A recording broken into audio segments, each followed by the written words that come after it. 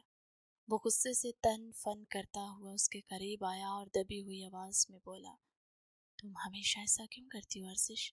اور کس بے وقوفی کے تحت تم گاڑی سے باہر نہیں نکلی تھی؟ میں نے کتنی بار تمہیں منع کیا ہے کہ اپنی ان حماقتوں سے باز آ جاؤ۔ اگر آج تمہیں ذرا سا بھی کچھ ہو جاتا تو میں کیا کرتا؟